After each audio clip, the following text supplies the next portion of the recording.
Hello and welcome to the Homeless Consultant channel. My name is Paul B. I am the Homeless Consultant. And today I'm going to venture off into a topic I have tried my very best to avoid, but the great state of Minnesota has done it again. And if I'm going to be the kind of person who tells you the truth, the whole truth, and nothing but the truth, I would be remiss if I did not tell you this, because there's such a thing as a lie of omission. When you don't speak up when something abominable is happening, you're as good as someone who lies and just says it isn't happening.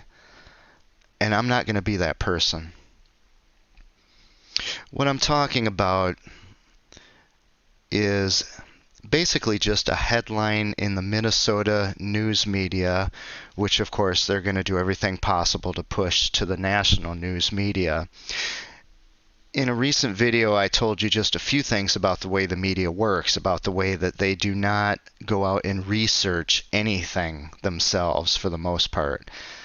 There are some investigative journalists in the world, not really in the mainstream media.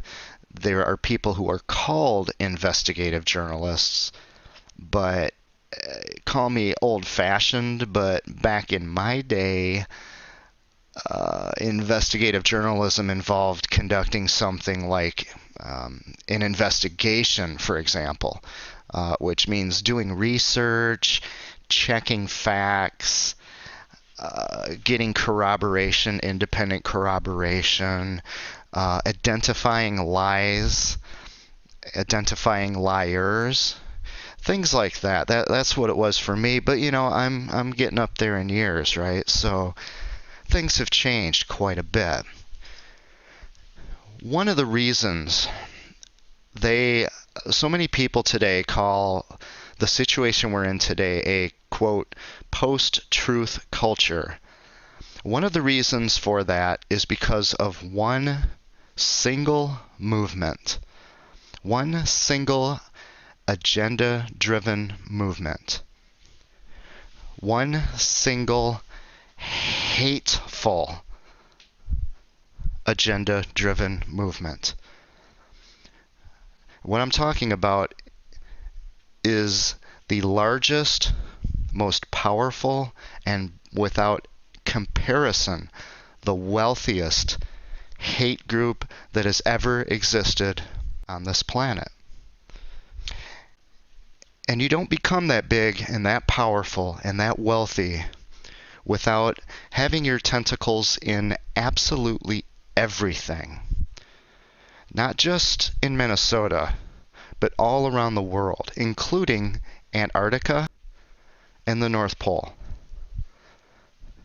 There's never been a hate group that has taken over the entire world, who has converted people in about 20 or 30 years from looking at one class of people as being perfectly normal. And I don't mean just perfectly normal, but they didn't even think about the idea that these people were anything but normal. You didn't even think of it. They were as normal as your brother, your sister, your mother, your father. It didn't even occur to you that there might be something about this other person that you needed to fear and to loathe and to hate and to protect yourself from. It didn't even occur to you that this other person or people in this group were a threat of any kind whatsoever. They just were other people who perhaps think, talk, behave, do something differently than maybe you do, or maybe not. Maybe they do the same thing you do.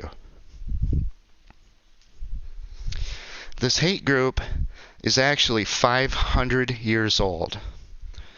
The first record of it being started was in Christopher Columbus's journals. It really took off not too much longer after that with King James. the guy who commissioned the King James Bible. God has a way of using even reprehensible people to accomplish his purposes. That much I've found. You find that in the Bible all the time. Nebuchadnezzar, Babylon comes in and conquers Israel to punish Israel for leaving God. But then Nebuchadnezzar gets a taste of his own punishment for the evil person that he was. But even if you don't believe in that kind of thing, it is possible for pure, raw evil to be used for good purposes. Now, I never met King James. He died several hundred years before I was born. I have gotten a lot out of the Bible that he commissioned. That was a wonderful thing. And I'm glad that the King James Bible is there. I still think it's the best English translation. But King James himself was a hate monger, incredibly hateful. One reason the Puritans left England and came to America to found what would become later the United States of America was to escape the kind of persecution they got from people like King James. What I'm talking about here, the 500-year-old hate group I'm talking about, it's hard to even know what to call something that is that big and that has invaded the body of humanity like the most grotesque cancer imaginable. Every cell, every molecule is infected with this poison now, all across the globe, to the point where it's hard to even give it a name or a label that's going to sound sensible anymore, because the movement itself is totally insensible. It makes no rational sense. But what it's been called traditionally is the anti-smoking movement. When Christopher Columbus came to America, one of the things they saw among the natives here were people smoking what they called a weed, smoking an herb or whatever you want to call it. Some of his sailors brought that with them back to Spain, and they kept doing it there. They were put in prison for that. Why? It wasn't because science had determined that doing that causes cancer or emphysema or heart disease. It wasn't because science had determined that doing that harmed people around you. They did it because it offended the sensibilities of the Europeans who saw it happening. You see, all of a sudden people were inhaling smoke and exhaling smoke. And what do they look like to people in the Dark Ages? They look like a dragon. They look like something demonic. They look like something that's coming from Satan. What King James did was he codified the basis of the hatred against tobacco. And thank goodness he did that. He wrote it down, and he didn't pull any punches. He made sure the world knew exactly the reason why he hated tobacco, tobacco users, and tobacco merchants. He came right out and said it. He wrote a book called A Counterblast to Tobacco. Barely 100 years after Columbus arrived in the Americas. A Counterblast to Tobacco makes it perfectly clear that King James hated tobacco for the following reason. It wasn't because of science. He tried to make it sound like it. He thought he was educated, and perhaps he was for the 1604, whatever that means in terms of education. The cellular structure of the body wouldn't even be discovered for, I think, another 60 or 70 years. So when he says that smoking's responsible for cancer, or what they called consumption back then, he had no basis for having the foggiest idea what he's talking about. He's just making it up. And he's making it up to scare people, to terrify them. It's an act of terror. He's using terror to change other people's behavior. But he comes right out and says why he really hates tobacco. Because As he put it, it came from the godless savages of America. What kind of a dignified European, a white European, would ever emulate the habits and rituals of these godless savages? And that's exactly what King James said. And as the king, as somebody who people actually listen to for reasons I can't fathom, that became the basis of the anti-smoking movement for the next several hundred years. We hate tobacco. It came from these godless savages. It is something that has infiltrated this super high, superhuman, you might even call it Aryan, white race in Europe. Came from these filthy, dark-skinned savages. Now, of course, among people who are increasingly becoming more knowledgeable about the world and more sensible, more well-educated, more literate, that kind of an argument doesn't fly very well. People aren't really going to respond to that unless you're prone to being sucked into a hate group. So if your goal is to eradicate tobacco, you have to come up with other tactics. The tactic that they tried every tactic in the book. If you study the history of the anti-smoking movement, they tried terror, they tried murder, they would pour molten lead down the throats of smokers, they would imprison smokers, they tried smoking bans here and there. They didn't last because the people didn't want them. But in the mid 20th century, there was a man who, for his own reasons, he decided to stop smoking. And once he stopped smoking, he pulled a Michael Bloomberg, which is where you say, well, I have a lot of money and a lot of power. When I wanted to smoke, it was okay if people smoked. It was okay if I smoked.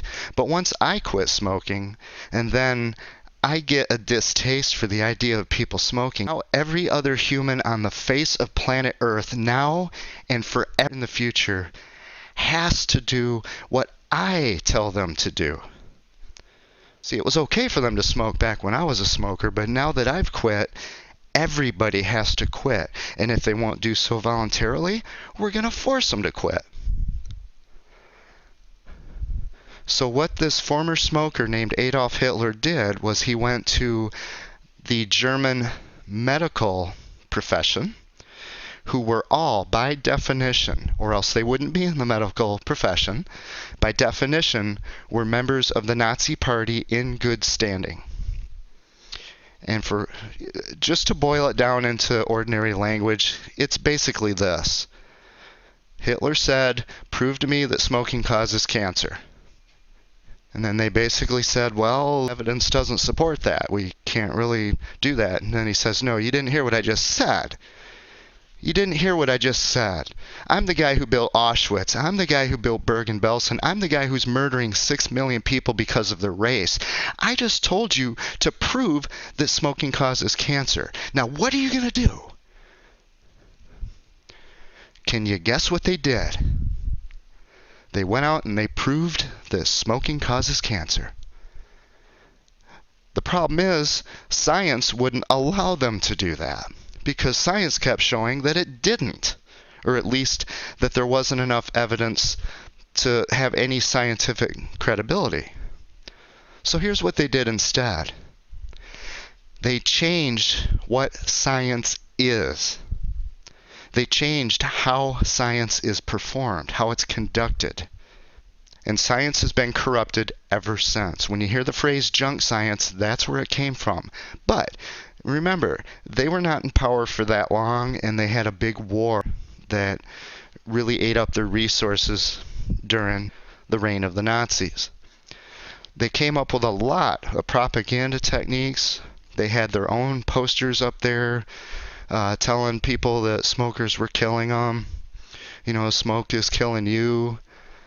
But the main thing they did was they changed the way that science is done, and they turned it into a political, social weapon instead of a set of techniques for investigating the true reality of the world we live in. You can kind of think of it as before they corrupted science in the 20th century. Scientists would say, I want to know about this world I live in. I want to know how it works. This is beautiful. What an amazing world we live in. I want to know how it works. So what I'm going to do is I'm going to start looking for some patterns. And when I find a pattern, I'm going to apply these set of techniques, which eventually coalesced into what we called the scientific method. And I'm going to apply those to try to determine what the truth really is about the way this world works.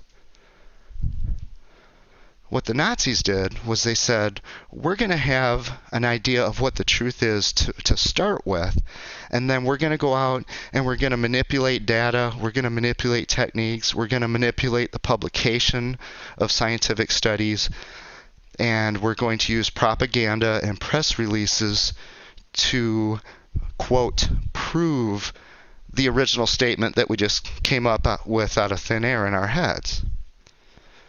You know, Jews are inferior. Well, there's no real world evidence of that, so what we're going to do is come up with eugenics, and we're going to put calipers up to their forehead and, see if their cranium is large enough. And, it's that kind of nonsense. The American anti-smoking movement had gotten nowhere. It's hard to get anywhere with a hate group in a free country. The KKK had gotten farther than anti-smokers. After World War II, though, they now had a blueprint for something that actually works. They got it from the Nazis. You use junk science, and then you use press releases and take over the media, and just like Adolf Hitler himself said, if you tell even the stupidest lie over and over and over and over again, eventually people will start to believe it, even if the evidence of their own senses contradicts it at every turn. Now, when I was growing up, I would say most people smoked. If not most, then, 50-50. It was a lot. I mean, it was a lot of people who smoked. And from your just normal observations of going through life, one thing you noticed was this. Most smokers did not get cancer. Most smokers did not get emphysema. Most smokers did not get heart disease. But many non-smokers did get cancer. Many non-smokers did get emphysema. Many non-smokers did get heart disease. And yet, the anti-smokers were saying smoking causes cancer. If you smoke, then you will get cancer, was the implication. If you smoke, then you will get emphysema. That's the implication. If you smoke, then you will get heart disease. That's the implication. And the underlying implication of all of that is that if you don't smoke, none of that stuff's going to happen to you. You're safe and sound. Go to bed, cuddle up, have a good night's sleep. You're safe. Now, with the 1964 Surgeon General report, which could have been pulled right out of the Nazi medical community's tactics, the media played this up. Oh my gosh, science has finally confirmed that smoking causes cancer. I'm not going to get into the details of the junk science behind that. The data's out there. Go research it yourself.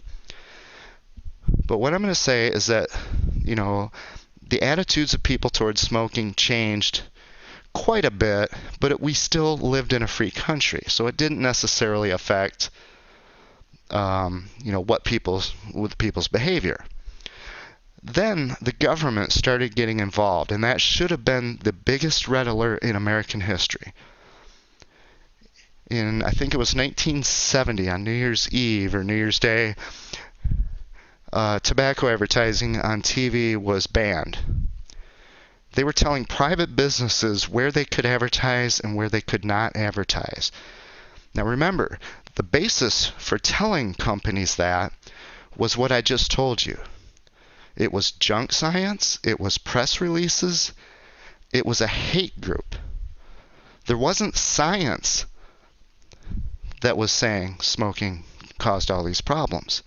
There was junk science, press releases, and a hate group. On that basis, the United States government prohibited one industry, not all of them, just this one for now, from advertising where any other industry can advertise. That should have set off so many red alert alarms, sirens, but it didn't. Because the people just are apathetic and lazy. One thing they found, if you look at the way that the Jews were persecuted in Nazi Germany, Hitler didn't come to power and the next day the SS is knocking on every door in Germany, pulling the Jews out, sending them straight to Auschwitz. It was brought in phases. There was a new law passed every 3 months or so that got more and more stringent, more restrictive on the Jews. And over those 3 months, even the Jews themselves would come to accept it as the new normal. And then, just as they had accepted it as the new normal, here comes the next one. Now you're not allowed to ride bicycles anymore. Go turn your bicycle in. 3 months later, now you're not allowed to ride public transportation anymore. 3 months later, go report to this center and bring a suitcase. We're sending you somewhere for a vacation. That's the way, because the anti-smoking movement learned what they know from the Nazi anti-smoking, which was the first successful anti-smoking movement in history. And it was backed entirely by the raw power, the evil power of the Nazis. Their willingness to hurt people, shoot people, kill people, imprison people. That was what underlied the so-called success of their anti-smoking program. But they phased it in, and that's what the American anti-smokers emulated. Yet, even after that, the smoking rates were still really, really high. It was still probably, who knows, maybe 70% of Americans were smoking back then. In 1975, the head of the British Health Services, George Godber, and he's been knighted, but there's no way I'm going to call a piece of human garbage like this sir. It isn't going to happen. And I'll tell you why. Because at one of their conferences, I might have been in Rio de Janeiro, their anti-smoker conferences, since nowadays they're funded by tobacco taxes, they're funded by other people, specifically by their own victims. They usually have these in nice exotic locations with nice shopping. It's the same thing that the climate change people do. In fact, the climate change people got their playbook from the anti-smokers because they were so successful. Let me see if I can find what Mr. Godber had to say in 1975. Since all their activities, including the 64 Surgeon General report, was not reducing smoking, here's what he said at their annual conference. He said that the World Health Organization needs to, quote, foster an atmosphere where it was perceived that active smokers would injure those around them, especially their family and infants or young children who would be exposed involuntarily to the smoke in the air. Unquote. This is a person who claims to be a scientist, where you investigate the world, you gather data, you do experimentation that is repeatable, and you run it through a peer review system that is not of like-minded peers, but critics who want to find anything they can that decimates your research. That's real science. They want to find the holes in your research. And that's why being reviewed by a critic is good. Peer review is when you're reviewed by someone who thinks exactly the way you do. Which is why most anti-smoking junk science goes through the peer review system easier than a rubber stamp. They don't even have to take the time to stamp it with a rubber stamp. It's just a given. Oh, this came from an anti-smoking leader? All right, let it through. There's no critical analysis of any of it. None of it. Period. Listen to what Godber said. The goal, this is 1975, the goal is to foster an atmosphere where it was perceived, not factual, not the real world, but perceived, that active smokers would injure those around them. He is saying to so-called scientists, people who call themselves scientists and who get public funding as, supposedly, scientists. He's telling them that they need to foster an atmosphere where it was perceived that smokers injure those around them. In other words, we need to manipulate their minds. We need to brainwash them. We don't show them facts. We don't show them science. We don't present them with scientific studies and let them critically analyze it. We use all the methods of rhetoric, propaganda, and human manipulation to change people's minds without their even realizing that we're doing it. And what happened after 1975? You suddenly started hearing the phrase, secondhand smoke, didn't you? Secondhand smoke kills. Look, it has to kill. We have a photograph of a small child holding a sign that says secondhand smoke kills. I mean, how do you argue with that logic? If that isn't scientific, what is? This 6-year-old certainly knows everything there is to know about the scientific method, and they've researched and validated the data. Sure they have. It's not like we just went up and brainwashed them and told them to hold this sign. Right? The problem is, the EPA came out in 1993 with the report. This was the conclusive report, and they said, we did it. We proved, absolutely, positively proved. For the rest of human history, you can just stop even looking because we figured it all out. Smoking causes cancer and all these diseases among non-smokers around them. That's what was put in the media, which was then becoming the ridiculous excuse for a media we have today. It was just in the beginning period of becoming what they call fake news, especially with CNN and such. And they were all on board. Ted Turner, who founded CNN, one of the most virulent, just bile-spitting anti-smokers who ever existed. And the guy founded CNN. How much do you think CNN was going to tell the truth about that issue? Michael Bloomberg, a media giant, another guy who quit smoking, and the minute he did, he said, now the rest of the world can no longer smoke either. It was okay when I was smoking, but now that I stopped, every other person has to stop as well, because I'm me, and I know what's best, and you will do it my way. That ain't science, folks. After the EPA published those results that got all the media attention, they were sued. And about 4 years later, the result came back, and guess what? The judge, who had previously sided against the tobacco industry for the most part, the federal judge, he came out and said that what the EPA did was perhaps the most abominable act of just simple bald-faced lying that has ever been seen in American government.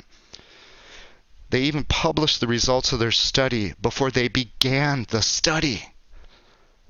And then, when they did the study, they couldn't get the results they wanted because the actual data said that it wasn't dangerous to non-smokers.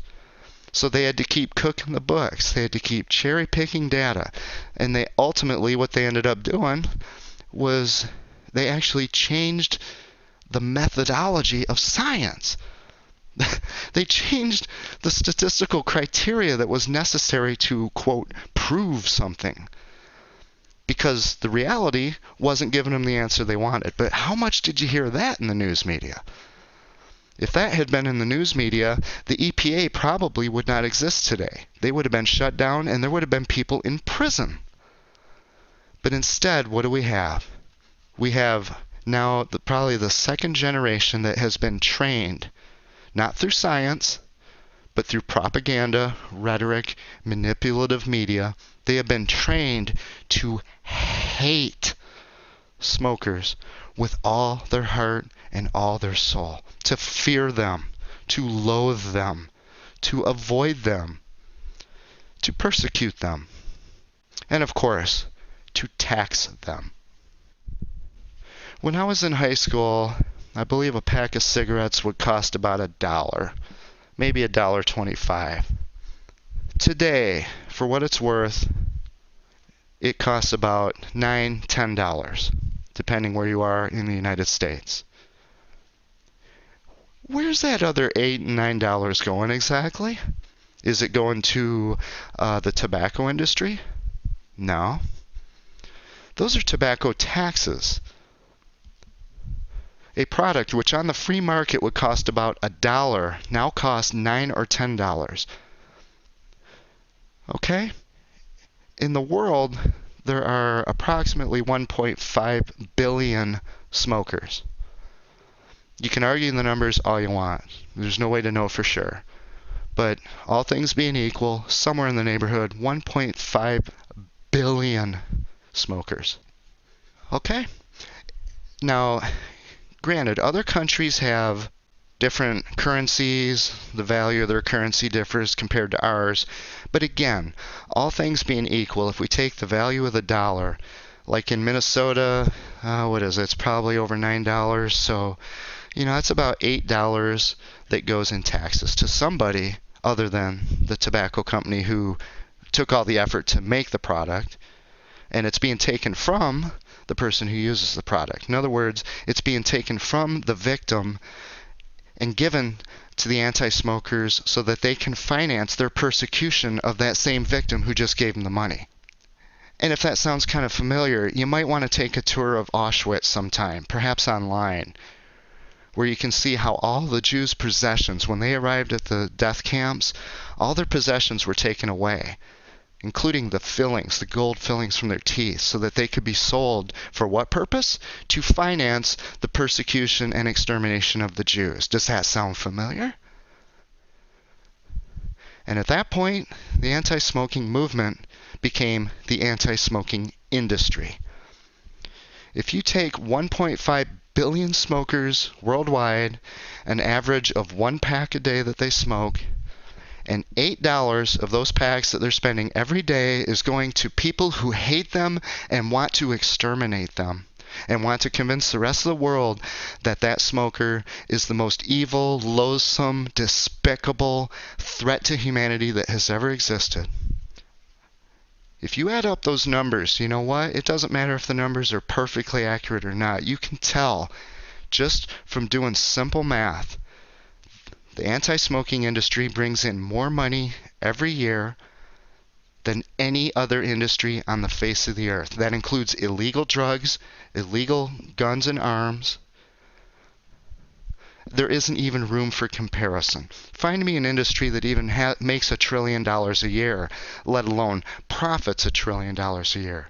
With anti-smokers, it's more like $2 or $3 trillion every year. And guess what? The anti-smokers don't have to do any work. They get to sit back in a lounge chair with their margarita over at their their conference in Rio de Janeiro or Morocco or some exotic location, maybe in the Maldives.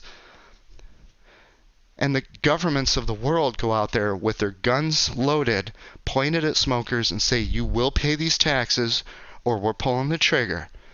And when they pay the taxes, the government goes through all the work at the public expense of funneling that money into the pockets of the legislators who pass those laws for higher taxes and into the pockets of the anti-smoking hate groups that lobbied for those tax increases to begin with. And through it all, you will not find any of this news media, quote, news media, telling you any of this. It's all there. All you have to do is a little bit of research, but nobody ever does that, do they? That is the simplest history of the anti-smoking industry I can provide you. There is so much more to it. You could spend lifetimes, and people will in the future, they will spend lifetimes dedicated to explaining how this hate group could take over the whole world, such that they are able to dictate at gunpoint human behavior through a third party called government. When they were elected to nothing, they weren't elected. And you know what? Scientists do not lie. They seek the truth. And the playbook that has been generated by anti-smokers for manipulating the masses and turning it into a profitable enterprise by using the government's guns to tax people is now being applied to climate change, gun control, and frankly, just about any other of these ridiculous liberal progressive agendas that you can find. The same playbook. Use terror. And, you know, if you're not aware of it, the United States government defines terror as the use of excessive fear and or terror for the purpose of changing behavior or policy. So whenever you see those ads on TV, like, oh, I don't know, the ones from Clearway, Minnesota, who is financed by all of their own victims. All their activities are financed by these of a hate group like that, are financed by the very smokers who they want to do so much damage to. And they come on there and they show you somebody who like is missing an arm. And they say, look what smoking did to this person. They're trying to terrify smokers to change their behavior. According to the U.S. government, that is terrorism. Now, in a world where we did not have lawlessness, those people would be prosecuted as terrorists. Not because I don't like what they're doing, but because what they're doing fits the definition of terrorism. How much clearer can you make this? And yet, these people are looked upon as paragons of society. They're saving the children. Oh, but I might point out one other thing. Since they've been so successful over the last 20 years with all their smoking bans and their taxes, and now you've got something like, instead of 70% of people smoking, you've got something like 10% smoking. There's two things to think about there. First of all, if people were free in America, we would have about 70% of the people smoking, if they were free. We know that because that's what happened for about 500 years, roughly. But the other thing is that all of this came about because they claim that smoking caused cancer in particular. Yet now that you've had a couple generations of people who are not smoking, smoking is at the lowest level it's ever been. It's out of public life altogether. There isn't much smoke wafting around in society. There certainly aren't closed rooms at work, smoke-filled rooms, nothing of the kind. And yet, what do they say in these health departments? They say that cancer is now worse than it has ever been before.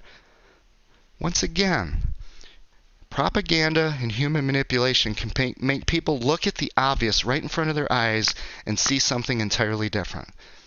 My contempt for any hate group that uses manipulation, it's equal to my contempt for the Nazis. But keep in mind, the Nazis didn't take over the world, and they really didn't have much of a chance of doing it at all. Anti-smokers have taken over the whole world. They're in the Philippines. They're in China. They're in Africa. They're in every U.S. state. They're in Antarctica. They're everywhere. There is nowhere you can go to get away from that hate group, as they train even little children to hate their own parents if their parents are smokers, to fear them, to think that their parents love them so little that they're putting them at all this risk and they're murdering them. Well, you know what? Both of my parents smoked, and guess what? I'm still here. I'm still here longer than I want to be to suffer living in this car at the hands of these Minnesotans. The same Minnesotans who are taxing all the smokers, stealing all their money at gunpoint. My parents didn't murder me.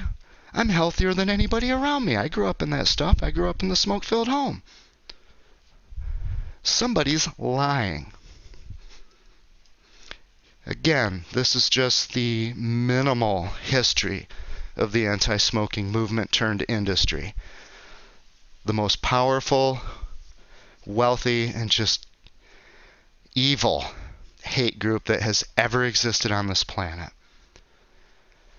Which brings me to the great state of Minnesota, who has a contempt for the truth that I have really not seen anywhere outside of the anti-smoking industry.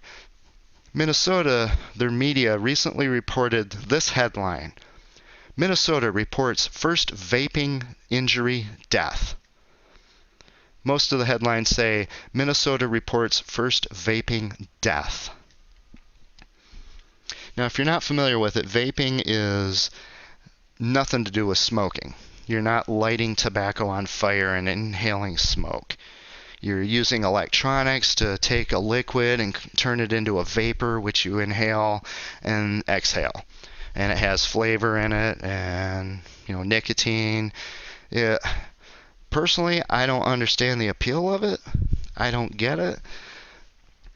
I guess in the technological electronics age, that's people's idea of smoking today. I don't know. To me, if you're going to do that, you might as well just do the real thing and, get everything you get out of smoking a cigarette.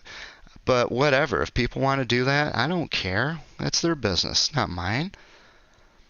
All right. So what I want to do is just take one of the stories. This one's from the big media in Minnesota, the one who will not tell my story at all. They won't touch it. Let's look at what the Star Tribune had to say about this so-called first vaping death. Does that sound familiar? Terror?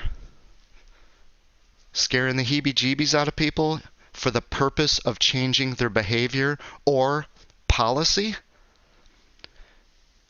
Because there's a lot of talk right now about regulating vaping even further, getting rid of flavors, things like that. And the reason for it is because of terrifying news reports like this. You see, but is anyone at the Star Tribune going to be prosecuted and imprisoned as a terrorist, even though they are fulfilling the exact, precise definition of what terrorism is? No, it's not going to happen. Because they are part of the liars. They are part of the manipulators. They're playing their role. It's because of them that these governments have brought in trillions of dollars in tobacco taxes that they can go blow on their pet projects or stick in their pocket. Let's take a look at what the Star Tribune had to say, and this is typical of every story you're going to see. Right at the beginning, the first thing you notice, huge cloud of something coming out of this guy's mouth, and he's holding this big gadget. Looks like something you'd stick in the cigarette lighter of your car. All right? Close up of the face. This is what's called stock photography. It's one of anti-smoking's biggest tactics. They have millions of photos on file. In fact, hate to do an aside back to that, they recently got busted, and they do this all the time, but this time they actually got busted.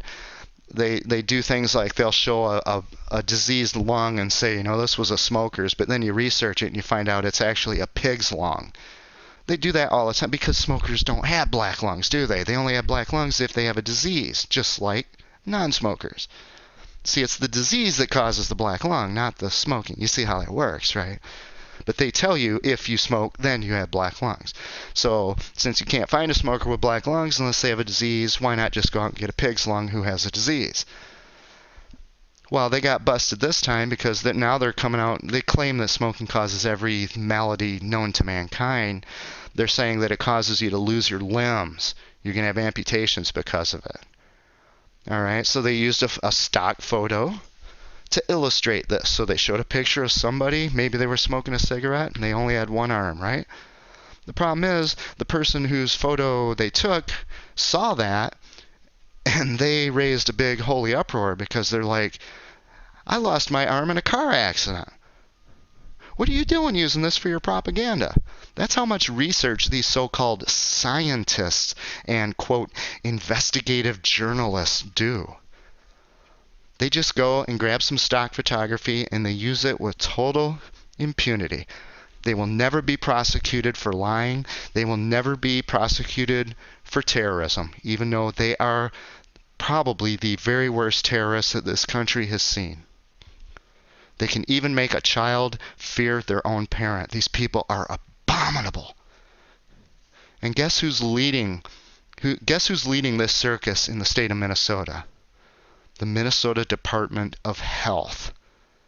You might want to review my most recent videos to see what else they've been up to.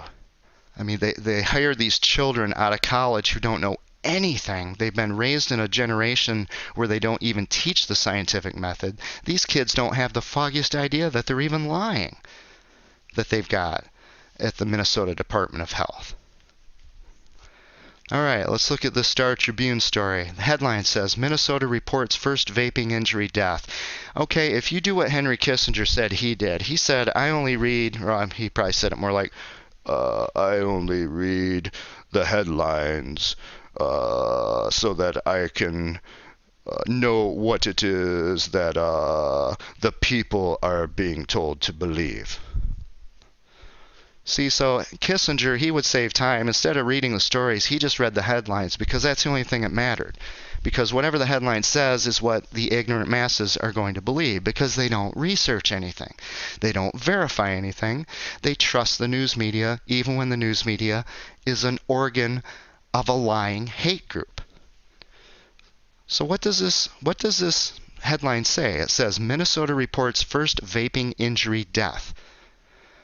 Okay, aside from the grammatical abomination of whatever they think they're saying there, anyone who looks at that at a glance is going to think, okay, well, the state of Minnesota reports, so it's something official, and they've reported that someone has died as a result of vaping.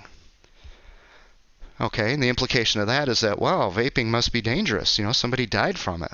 I mean, Minnesota authorities told me so. So if that's all you read, and you don't even read the story, that's what you take away from that. They have no knowledge of what actually happened. They've done no research. They've done no science. They have confirmed nothing. They've validated nothing whatsoever. But anyone who just reads the headlines like Kissinger did, that's what they get out of it. Vaping is dangerous. Vaping is deadly. Vaping is already killing people in the state of Minnesota. That's what they get out of it. That's the lie. Let's look at the next line here. It says, halting e-cigarette use urged after older person died from a lung injury using illicit THC. Well, that's interesting.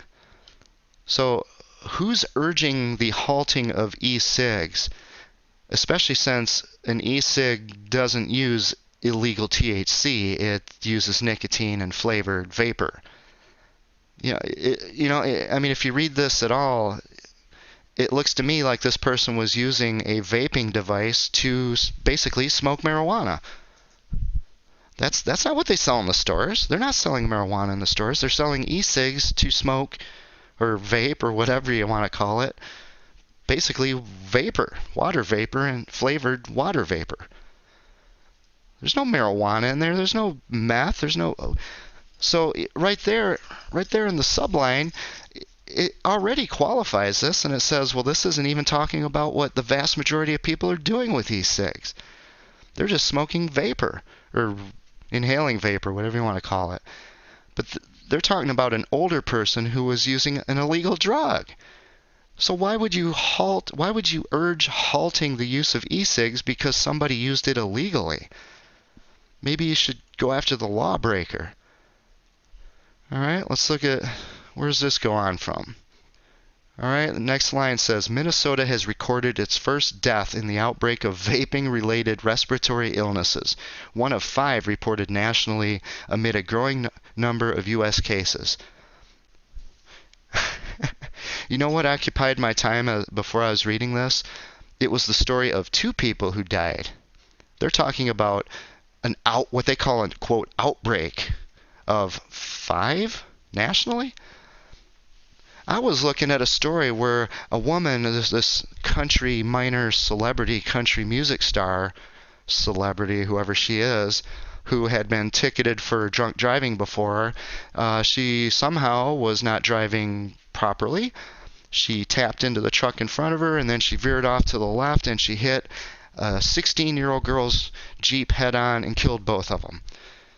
So that beautiful 16-year-old girl is now dead. She's gone from this world, and so is this minor celebrity from the country music scene. That's 2 people right there, dead. Now, they don't know if it was drunk driving yet. Don't know. It was pretty irresponsible either way. Normally, you don't go and touch the cars in front of you when you're driving down the highway. There's about, 10,000 people a year who die nationally from drunk driving. 10,000. Do they call that an outbreak? Because what this news report is calling it is an outbreak of vaping-related illness because 5 have been reported. In Minnesota, out of the 10,000 homeless people they have here, hundreds die every year at twice the mortality rate of the general population. Hundreds. This story is talking about 5. I haven't seen any news reports about an outbreak of the homeless dying early when they shouldn't have. It's almost like the news media, like the Star Tribune, really doesn't care if homeless people live or die. But even if they have to go out and try to scrounge up 5 examples nationally of people dying as a result of something that they hate and something that they can profit from if they're able to tax it, it's almost like that's their main purpose in writing this story, not to actually tell you anything that's truthful. Does it seem that way to you, or am I going overboard here? What do you think? Let's read on. The Minnesota case involved a patient older than 65. All right, older than 65. You know what? If they reach 65, they have lived longer already than 99.9% of the human species that has existed from the very beginning of time. What's the big complaint here? Most people died in their 30s, 40s. This person already had a long life. It says they died in August. That was last month, after a prolonged hospitalization. The Minnesota Department of Health announced on Friday. Who's the Gestapo who came up and pounded on the hotel door and told me illegally, unconstitutionally, to get out of the room I paid for so that they could search it without a warrant, without my name being on any document whatsoever? And then they closed down the hotel to destroy the lives of numerous people who depended on that hotel for their survival, including employees, putting all those people's lives at risk. That's the same Minnesota Department of Health, right there. Right there. You see it in print. How much credibility do they have to say anything? Going on, while the person suffered from an underlying lung disease. Oh, really? Did they? Oh. So maybe it wasn't the vaping, maybe it was the underlying lung disease. Further review determined that the hospitalization was due to a lung injury associated with vaping an illicit THC product, officials said. Not a credible scientist, which isn't even possible because there hasn't been enough time to do legitimate science on this. This is just an official. Maybe it was someone at the Minnesota Department of Health. Maybe it was one of those thuggish gang members who stood outside my door with their gang jackets and pounded on the door like the Gestapo. Maybe that's the official, because they don't quote the name here, do they? No accountability. Okay, what's it say? Further review determined that the hospitalization was due to a lung injury associated with vaping. Further review? How did they determine that exactly? How did they prove the cause and effect? Because that requires science. And you know what? That kind of science requires not just decades, but really probably centuries of data gathering and analysis. Unless I'm wrong, the beginning of this paragraph said that they died in August, which was last month. So how did they determine this? They didn't use science, clearly, so how did they determine it? Because the implication is that for someone who doesn't know anything about science, is that when they read this paragraph, they're going to think that science told us that. And you know what? You know what slips right past you almost without thinking about it is this part about them using an illegal drug in the e-cig. They're not even using the same thing that most of the people out there vaping are using. They're doing drugs. They're doing drugs. Let's look at the next paragraph. The age of the patient is unusual. Oh, really? The majority of people hospitalized in Minnesota for vaping-related lung injuries have been in their teens and early 20s. Well, that takes us right back to how do you know this when A, it's impossible to prove that kind of causation, period. Can't be done. Sorry, but science can't do everything. If you know how science works, you'll realize it's impossible to prove that. Well, okay, I'll qualify that. Over centuries, hundreds of years, might be possible. But it would take decades and decades and decades, if not centuries, of data gathering and analysis to even come to a conclusion that is remotely worth anything whatsoever. Vaping's only been around for a few years, folks. It's only been around for a couple years. And you know what? Probably the day after I first heard of vaping, the anti-smokers came out and said that it caused cancer. The day after. How much science did they do on that? I'd venture to bet none. Here's the beauty of this story. Let's look at the next line. One death from this outbreak is one death too many. Minnesota Commissioner of Health, Jan Malcolm said. Minnesota Commissioner of Health. Minnesota. Look at my videos. What is Minnesota? It's a cult. It's a vicious, deadly, mean-spirited cult. And this is the Commissioner of Health. Really? One death from this outbreak is one death too many. What about all those deaths from these car accidents? I don't see you banning cars. What about all the hundreds of deaths of these homeless people every year? I don't see you doing one single thing to help those people. Nothing. Maybe that's because you're not going to make any money doing that. But if you can tax e-cigs, if you can regulate those, then you have power and control over other people. You get to dictate to these godless savages what they can and cannot do, right? Jan Malcolm, right? Going on, this person says, we are working with our partners around the state and the nation to find out everything we can, as quickly as we can, to prevent additional illnesses and deaths. Well, why are you trying to find out anything there, Jan? The previous two paragraphs just said that you already know it all. They know it all. They know that this is a result of vaping. They said so right there in the news story. They already know it. They don't need centuries of data gathering and analysis and real science. They already know the answer somehow. Maybe a mystical bird sat on their shoulder and told them, or a Ouija board or something like that. I don't know. That's about as good as you get from science these days. And who are these partners that Jan is talking about here? We are working with our partners around the state. What are your partners exactly? Is this your spouses, or are they anti-smoking hate groups that are funded by the money that is stolen from tobacco users and e-cig users? Who are these partners? You didn't identify that. You know, I'm starting to wonder about this journalist's credibility. They didn't even, they haven't identified much here, have they? So far, they pretty much written in a manipulative manner that doesn't really tell the whole story. They're not asking the questions that need to be asked. They're using vague generalities like the word partners. They didn't ask them to clarify who these partners are. This journalist kind of sucks. Star Tribune, Minnesota. Next paragraph. Minnesota's announcement came as federal health authorities declared that they are discouraging all vaping and e-cigarette usage until they identify the specific chemicals or components that have been associated with 215 confirmed. Okay. And an additional 235 suspected respiratory injuries. What's the difference between a confirmed and a suspected injury when you have absolutely no idea what's actually going on? Can anyone tell me this? Since science requires data gathering analysis that would take many decades, if not centuries, then where's this distinction between confirmed and suspected coming from? It almost seems like they're doing what the anti-smokers have been caught doing over and over again, which is just to make up numbers out of whole cloth, just to make them up out of thin air. It almost seems like they're doing that. Oh, by the way, 215, 235, to my knowledge, that's roughly the number of homeless people who die in Minnesota every year in third world conditions. But, you know, I don't see any mention of that here, and I've never seen any mention of that in the Star Tribune, a Minnesota newspaper. The next line says, other deaths have been confirmed in California. Oh, there's some credibility for you.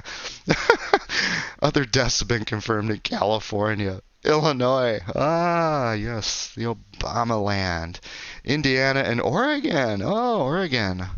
home of those other terrorists. What do they call themselves? Antifa? There's some credible witnesses. Oh my gosh, how can anyone read this with a straight face? All right, moving on. As of now, refraining from vaping is the primary means of preventing this severe lung disease, said Dr. Dana Meany-Delman, who is leading the lung...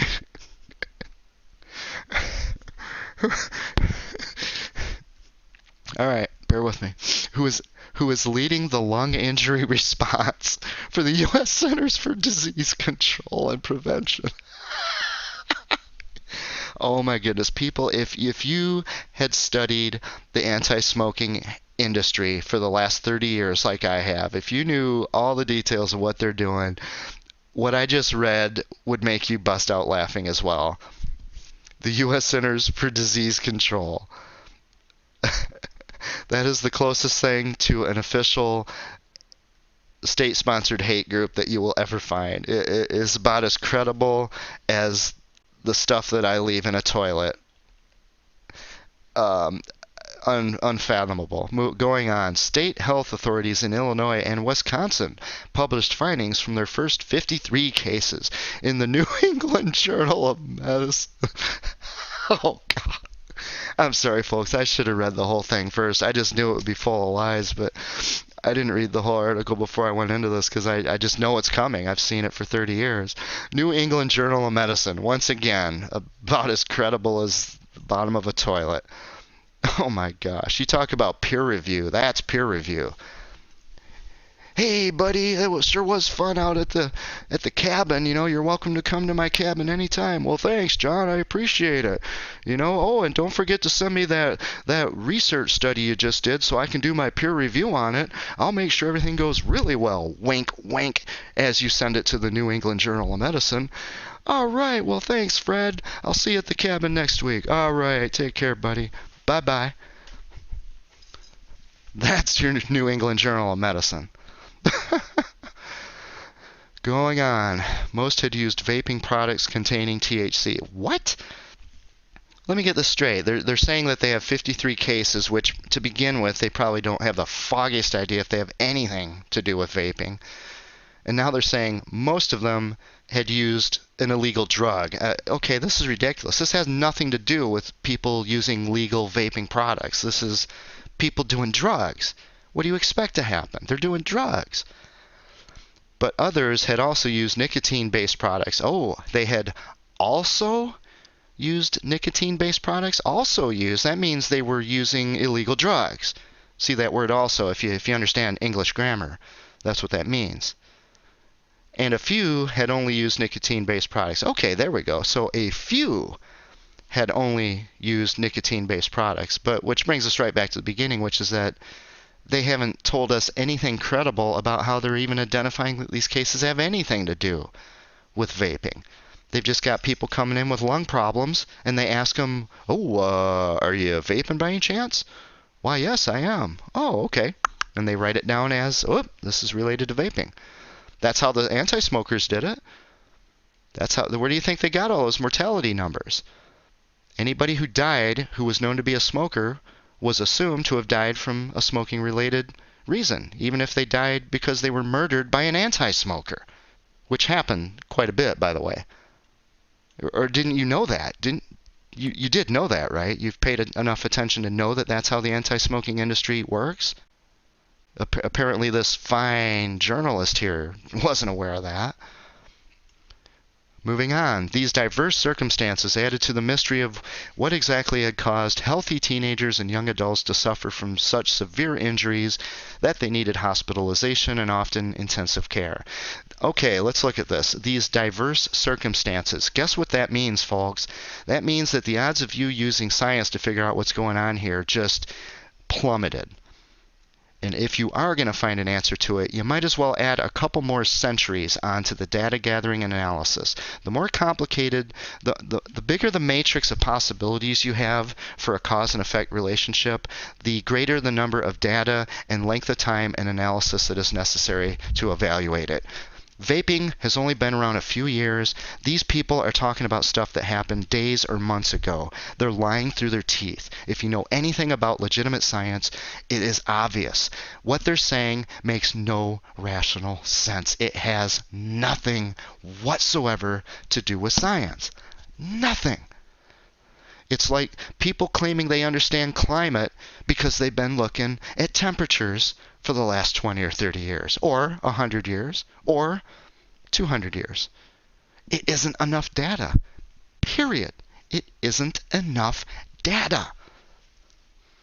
A third of the patients in those two states have needed mechanical ventilation to maintain adequate breathing. You know what? I feel for those people. That is a horrible, horrible situation to be in. They're basically on what we used to call an iron lung. That's terrible. But you know what, in a way, is kind of worse? Is the fact that their suffering is being exploited by these people, these anti-smokers and these anti-vapors who want to exploit the suffering they're feeling on those ventilators to get some social, political agenda passed. That is sickening. What these people going through is heartbreaking. What these anti-smokers and anti-vapors, the CDC, Minnesota Department of Health, what they're doing is just vomitous. Absolutely sickening. Lying with absolute impunity. Moving on. The reports match the experiences in Minnesota where health authorities, those are, remember where they had about 6 people standing outside my door at a rundown hotel, banging on my door, telling me to step out into the cold so they can search my room, that is to search my stuff, search me, basically, without a warrant, without my name on any document. And they're just standing there while one person does it. The other 5 are just standing there collecting a paycheck and thinking about how they're going to spend it the next weekend. When they say where health authorities have reported, those are the people they're talking about. Those 5 people who stood outside that hotel with their gang jackets doing absolutely nothing except collecting a paycheck, doing nothing. These people are lazy, irresponsible bums. And they have the audacity to call the homeless lazy and irresponsible. You know what? Just from that one phrase alone, health authorities in Minnesota, I don't even want to read what's coming up because it doesn't matter. It doesn't matter. It's coming from an unreliable source. What difference does it make? Let's read it anyway. They have reported 17 confirmed or probable, whatever that means. How many are confirmed and how many are probable? If this so-called journalist could explain anything, maybe we would actually know what they're talking about. Is it 14 confirmed and 3 probable? Or is it 1 confirmed and 16 probable? Or is it 0 confirmed and 17 probable? I don't know from the way this person... Where do they get these journalists? This person is pathetic. I mean, come on, man. When I was a kid, I could write better than that in 6th grade. You got to write precisely when you're writing about science. That's the first rule. You don't write in vague rhetorical generalities. That's all they're doing in this story. 17 confirmed or probable vaping-related injuries and are investigating another 15. Whatever. They're just throwing out numbers. Just see what sticks to the wall. Whatever. In Minnesota, interviews with 8 of the patients showed that all had vaped an illegal drug. Oh, go figure. The psychoactive component in marijuana that creates a high sensation. So they're doing drugs. I don't even know what this has to do with vaping then. I don't know. They're doing drugs. Right? This isn't a vaping issue. This is a drug addict issue. For some reason they're... Whatever. Moving on. The Minnesota death involved a person who had been taking illicit THC, which is to say an illegal drug. I'll just translate for this god-awful journalist. Who had been taking an illegal drug for pain relief from other medical problems and went to a hospital because of shortness of breath and chest pain, said another doctor, blah, blah, blah. Oh, great. Epidemiologist. Oh, good heavens. I'm not even going to go there in this discussion. Epidemiology is about as much of a science as psychics. It's ridiculous. Read the book, How to Lie About Statistics. You'll know all you need to know about epidemiology. Both are common symptoms. Well, let me move ahead here so I can see this. Both are common symptoms of vaping-associated lung injuries, but other Really? Well, if you don't know what a vape-associated lung injury is, then how do you know it's a common symptom of it? I mean, nothing these people say makes any sense. Yeah, you see, the way the story is written is as if they're writing it on this assumption that they have some kind of underlying understanding of what's actually going on, when even in the story itself they keep admitting they don't have the foggiest idea what they're talking about. So why do they keep using these definitive statements? Both are common symptoms of vaping associated lung injuries. Well, how do you know that if you don't know what lung injuries are caused by vaping, if any? You see, a little critical thinking and reading comprehension goes a long way. But other patients have sustained fevers, stomach problems, fatigue, and weight loss. Sounds a lot like the way they talk about smokers. You know, when you smoke, this happens, that happens, everything happens. You get acne. Just go through the list of maladies that affect human beings, and somewhere anti-smokers have claimed that every single one of them is attributable to smoking. The implication being, if you don't smoke, then you will not get acne and all these other maladies that have affected human beings since the beginning of time, long before there was such a thing as smoking. That's exactly what they're talking about here. But other patients have sustained fevers, stomach problems, fatigue, and weight loss. Really? How do you know that? You still don't know what, if any of this has anything to do with vaping. You're just guessing all along. You're just trying to gather numbers off these people suffering so that you can get a political agenda passed. I mean, I wouldn't want to go to one of these doctors, one of these hospitals. The only thing they're concerned with is gathering information that from your suffering that they can use to go to the media with and do this kind of science by press release. They're not even worried about the people themselves. This is sickening. This is disgusting. It's the same thing that happened with smokers. Smokers who got cancer, and it filters over to non-smokers. They don't get the treatment they deserve either, thanks to anti-smoking. Many reported symptoms for 6 days on average before seeking hospital attention. Well, you know what? That sounds like it might be the first definitive statement they've made in this whole story, except for one thing, the word many. Once again, we don't have any idea what these people are even saying. This journalist is, my God, who is this clown? Many, I mean, look at how many vague words there are in this story. Other patients. Well, which other patients? Okay, many reported symptoms. Really? How many? What does many mean? Can you tell me anything, Mr. or Mrs. Journalist? What a yahoo! This is pathetic.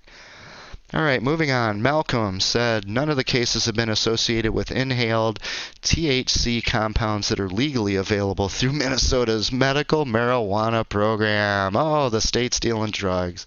They hate smokers. They tax smokers into the poorhouse, but they're more than happy to help people smoke up the weed, aren't they? Oh, no, there's no hypocrisy there.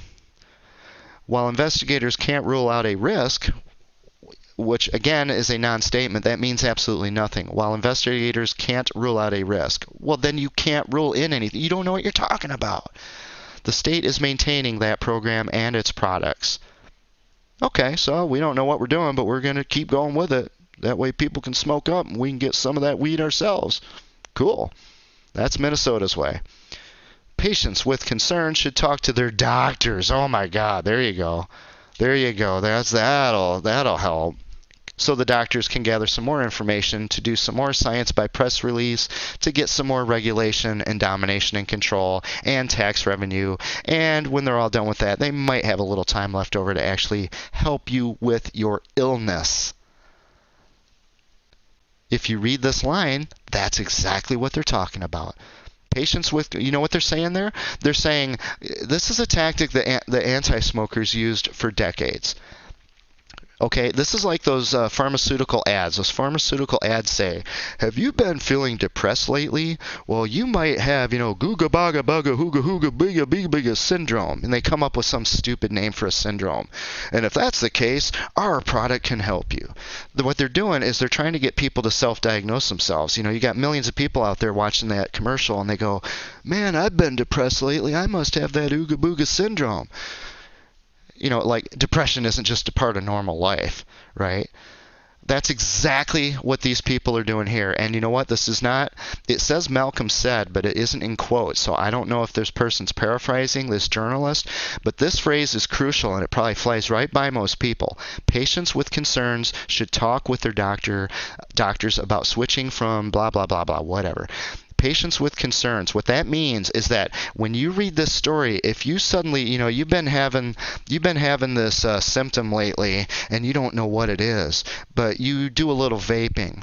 Okay, now that you've read this story, you're thinking to yourself, oh, you know what? I've kind of had this issue. I feel kind of short of breath, I mean, especially after I run about 6 miles in full body pack. I've been a little bit out of breath, and I've been vaping. I bet you it's caused by that vaping. I better go see my doctor. They're trying to get unqualified people to self-diagnose themselves, go to the doctor so the doctor can gather data that they're going to put in there, and that's where they're going to get their so-called data for the next round of these ridiculous news stories. That's exactly what that line means. That line is encouraging ordinary yahoos who vape out there to go to their doctors and say, I think I've got ooga booga fever. Right? That's exactly what they're doing. My God, these people are sickening. I'd rather go to a witch doctor than any of these Minnesota doctors. Probably a better performance, and certainly, if nothing else, the witch doctor would actually care about me more as a person. These Minnesotans don't care if I live or die. Any of the 10,000 homeless people. Look at what they're focusing on, this kind of crap, instead of a real problem like homelessness. Moving on, we still don't have enough information to identify a specific harmful agent. In other words, we don't know jack. We still don't have enough information. Really? Well, then why does this story exist? Because this story is making all kinds of claims out the wazoo. But if you don't have enough information, then you have nothing to say. So why does this story exist? I ask that question again. She said, until we have determined the exact cause or causes, which would take centuries according to legitimate science, if it is even possible at all. I'll just throw that in there. But you know what? They're going to have an answer in a couple days, probably. A couple weeks. A couple months. But legitimate science requires a lot longer. But they're not into legitimate science. We have to be open to a broader range of possibilities. Oh, really? I wonder what that could be. That means like a broader range of regulation, a broader range of taxation, a broader range of humiliation, control, broader range of people who could be targets of hate campaigns, for example. Is that what you're getting at? Because this story isn't very specific. Kind of makes me think that's what you're saying. Especially since I've studied anti-smoking for 30 years, and that's exactly what they say when that's exactly what they mean. Next paragraph, the U.S. Oh, God, here we go again. Oh, goodness. The U.S. Food and Drug Administration, another zero credibility government agency, has amassed 120 samples. Wow, that's quite a data set you got there, folks. Good job. 120 samples of vaping products used by lung-injured patients. The agency is at a, quote, critical fact-gathering stage. What in the world does that mean? Once again, what they're saying is they're admitting they don't know anything. So why is this even being discussed? They have nothing to say. In its efforts to identify the injury-causing chemicals, said some other random Yahoo, director of the FDA Center for Tobacco Products. Oh, there we go. Yep. Oh, gee, interesting. It's almost like they're relating vaping, which is inhaling water vapor, to tobacco, which is a weed that catches on fire and you inhale the smoke. Two completely different things, but it's almost like they're trying to tell people that these are somehow related. I don't quite get that. It's like one of them is a skateboard and the other one is, I don't know, a tree. They're two completely different things, you see, but it's the FDA Center for Tobacco Products who are looking at vaping products. Interesting. Nothing to do with each other, but the propaganda's there. Anyone who reads this now associates vaping with tobacco, even though they're two completely, fundamentally different things. They are not the same thing. He encouraged state agencies to continue to send in samples and ask the public to report injury-causing or defective tobacco products to their website. Once again, ask the public to report injury-causing or defective tobacco products. In other words, he's encouraging the public to self-diagnose. I vape and I've got a hangnail. Therefore, I'm worried that vaping causes hangnails, and I think the authorities ought to know about this. So they send it in. Where do you think all this ridiculous data comes from? It's the same thing anti-smokers did. It's ridiculous. Oh gosh, look at this last line. FDA is going to leave no stone unturned. And you're going to leave no dollar unspent. Promise you that. Oh my gosh, this is just disgusting. If you really understand the history of these organizations, you would be as disgusted as I am. Some state health investigators are looking closely at vitamin E acetates found in vaping products some of the injured young adults used, but those compounds have not been found in all cases. So why are you even telling me this? If it hasn't been used in, see, this goes back to the thing of smoking causes cancer that everyone was raised with in the 60s and 70s. Smoking causes cancer. They even put it on the cigarette packs themselves. The problem is most people who smoke never get cancer, ever. Now, they're starting to now because everybody's getting cancer now that everyone stopped smoking, because cancer is now a bigger problem than it ever was when people were smoking. You see how that works, right? You see how if you smoke, then you will get cancer. That's what they're doing here. They're saying we're looking at vitamin E acetates found in vaping products, but they have not been found in all the cases. Well, then well, duh. I mean, why are you looking at that? If it isn't in all the cases, then it doesn't cause it. Whatever. I'm going to give them a mulligan on that one. I can see one tiny area where it would be worth gathering that information, but it's still ridiculous. Zeller encouraged people, let me move ahead one more line here. Zeller encouraged people to think twice before vaping. Really? Who is this Zeller guy or gal? Who is this person? Who are they to tell me or anybody to do anything? Especially when this whole story has been saying we don't know anything. We don't know what's going on. We have no idea. We have no data. We have no information. We have no causation. We have nothing except a ridiculous manipulative story. Science by press release. So on that basis, why is this Zeller person telling anybody to do anything, let alone to think twice? Gosh, this is disgusting. Anti-smoking all over again. Think twice before vaping, particularly any cartridges that they buy off the street or that contain mixtures of compounds. Well, duh. What are you going to do? I mean, it's like buying cigarettes from some guy selling them out of a truck on the street. What do you expect? You think that's going to go well for you? All right, moving on. Many of the injured teens and young adults in Minnesota and across the country have suffered a non-infectious form of pneumonia. Lipoid pneumonia that occurs when the lungs are invaded by oils or lipoid-containing substances. All right, that's probably maybe the closest to an actual statement this whole story has said yet. But of course, you have the problem of the first word in the paragraph. Many. Once again, this fine journalist, investigative journalist, I bet you this person's classified as an investigative journalist. And it says many of the injured teens. Didn't tell you how many, which means that it has no value as a statement. It tells you nothing.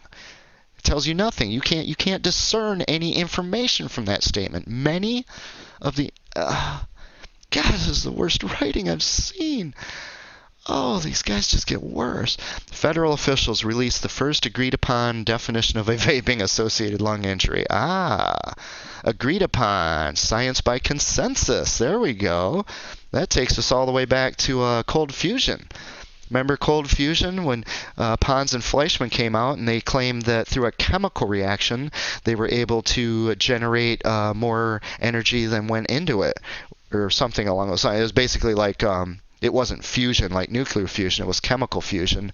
Could have been a wonderful, wonderful thing, but people like Stephen Jones and other junk scientists came out and they held a press conference and they took a vote in front of the news cameras and said, do you think that what Pons and Fleischmann did is legitimate or not? And for their own reasons, first one of them raised their hand, and then due to social pressure, all the others raised their hands, and there you go.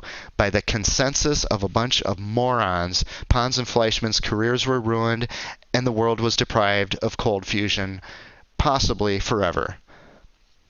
Since Pons and Fleischmann were both well aware of the pitfalls of premature publicity, why would they bypass the accepted conventions of the peer review system and announce their discovery through the media? I was thinking these guys are no fool. They know what they're doing.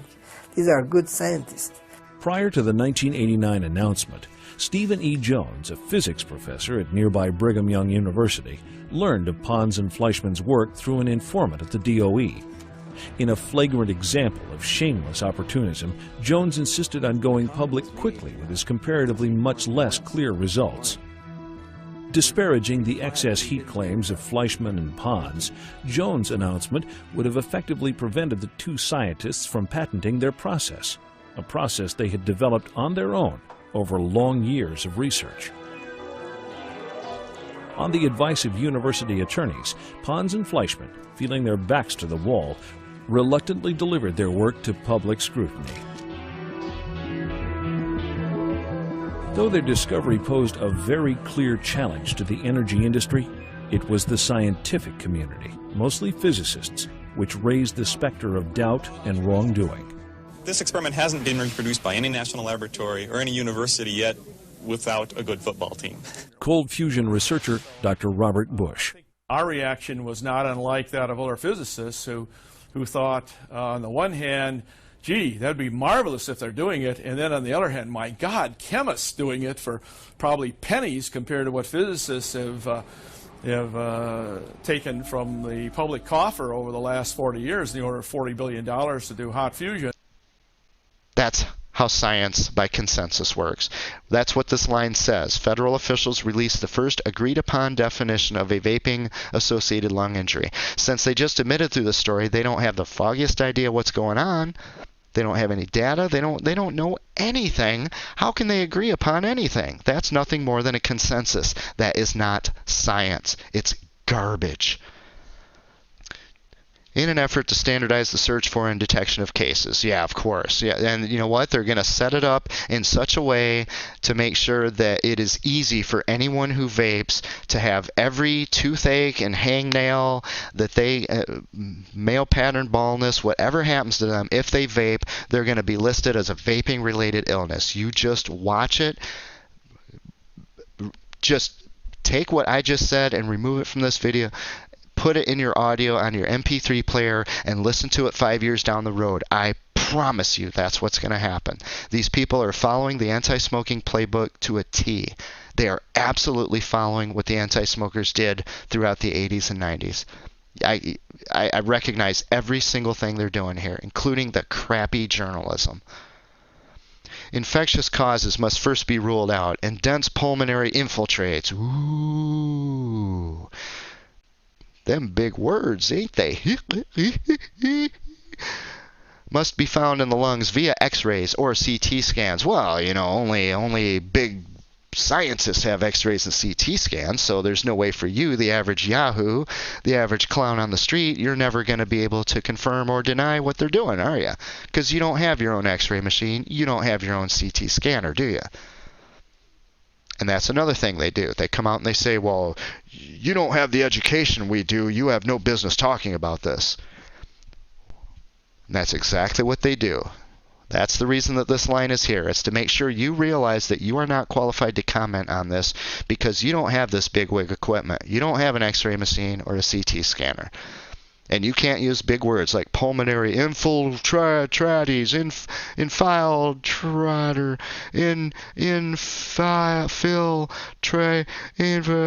I don't know what that says. I'm just a dumb hick. That's why that's in that story. And you know what? The journalist put it there. So the journalist is complicit in this. They did that deliberately. And they probably don't even know they're doing it because they're trained to do this even all the way back into school. This is what they're trained to do. They don't even realize what they're doing half the time. That's how dumbed down these people are. Dense pulmonary infiltrates must be found in the lungs via X-rays, CT scans.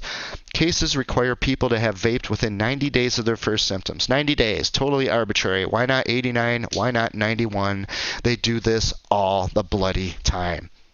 And if it serves their purposes to get the kind of statistics they want, that 90 is suddenly going to change to 70 or 30 or 5 or 1. Mark my words. It's a completely arbitrary number. They're just making it up out of whole cloth. They don't know what they're doing. But if the statistics they get out of this do not seem to indicate that vaping hurts anybody, they're going to lower that down to 60 days, 50 days, and eventually it's going to be down to like 10 days until they finally get statistics that they want. And that's after they've manipulated all the stuff before that. Exactly what the anti-smokers did. I've seen this before. Moving on, doctors aren't really sure. Well, that's good. That's where I want to spend. I want to mortgage the house to pay for that medical service. Doctors aren't really sure. Wow. Do I really need to read any further? Because really, that's the crux of this situation here. I'm going to do it anyway. How to treat the injuries other than with intensive care and oxygen support as necessary. Oh, great. So they're going to do spinal taps and a lobotomy. It sounds to me like that good old Dr. Mengelis at work here. Intensive care. Said Dr. Daniel Fox, whoever that is, Wake Med Health and Hospital, whatever. I'm so terribly pretentious. Most patients have received antibiotics before infections are ruled out as causes, and also steroids. All right. Patients at his hospital who need intensive care remained in that unit for 2 to 7 days before stabilizing, he added. Whether the injuries cause long-term damage is unknown. So something else is unknown. That really didn't tell me a whole lot, except kind of sort of what this Dr. Fox is doing. Next paragraph, Minnesota's death underscored. The age is not a limiting factor, even though initial... Hold it. That's not what it says. It says Minnesota's death underscored that age isn't a limiting factor. They used a contraction. This is a journalist? They didn't even... It should say the age is not a limiting factor. They used a contraction in a story. Like, my gosh, these writers are awful. Oh my goodness, they're horrible. Sorry about that, folks. I didn't spend all those years when I was a kid, instead of going out and, standing up at gay pride parades and stuff, I was actually at the library learning something about the world I lived in, such as the rules of English grammar, how to write properly. Oh, this just grosses me out. These people are... Oh, this is horrifying.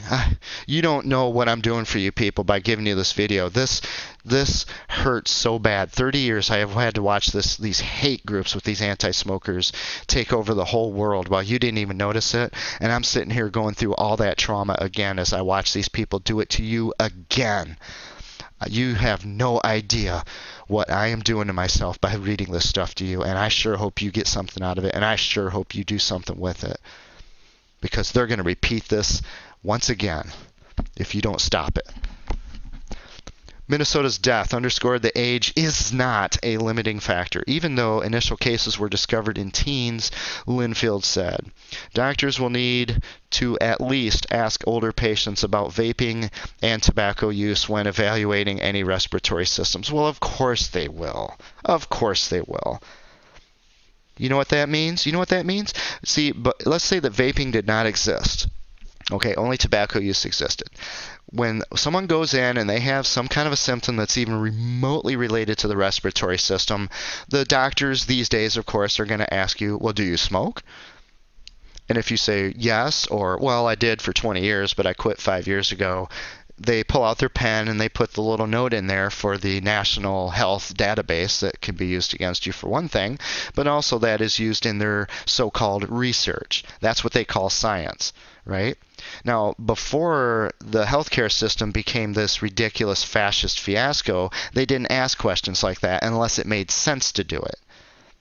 Okay, so what they're doing is they're leaning people toward tobacco and or vaping being related to these issues.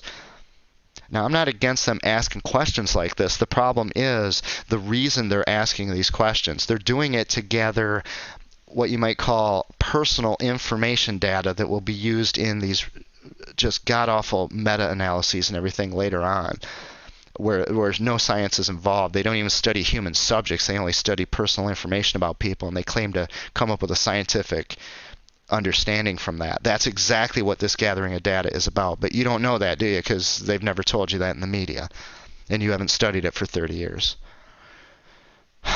Unbelievable. This is exactly what the anti-smokers did. All right, on the next line. Oh, God, here we go. Here's the Jeremy Olson. Oh, no. You gotta be. Oh, my God.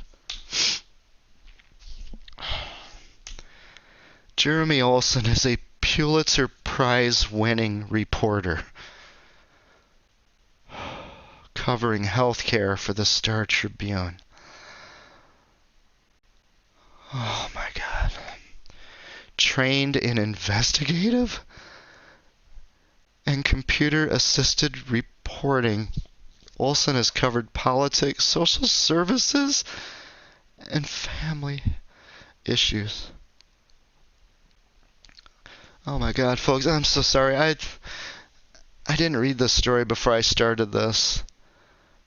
I mean, if you've been watching my videos, you've been... This person won a Pulitzer Prize with all of these mistruths and deceptions and vague generalities and bad grammar. And they supposedly cover social services. My videos are about what a colossal waste of resources social services is with regard to the homeless, and nobody will say a word about it. Yet I'm in it. I'm experiencing it. I know the truth, and I show you the truth. But I don't get a Pulitzer Prize, do I? This person who wrote this is some of the worst writing I've seen since when I was in college and I was teaching. Some of my students were writing that poorly. That is literally the last time I've seen that bad of writing. I mean, I try not to go to sources that write this poorly. That's why I don't read the Star Tribune. You have no idea how much that hurts people. I don't want a Pulitzer Prize because it's like the Nobel Prize. It means nothing. It's just a good old boys club. But all right, I'm going to leave it at that, folks. I can't take any more of this. I hope you got something out of this video, and I hope you've learned how to critically analyze what some people call news stories and what I call just pure, unadulterated propaganda. Don't let them do this to vapors the way they did it to smokers. They're going to do it again. They're going to do the exact same all over again. And they're two fundamentally different things. Anyway, I hope it helped out, everyone. Thanks so much for watching, and I hope you'll come back for the next homeless consultant video. Take care.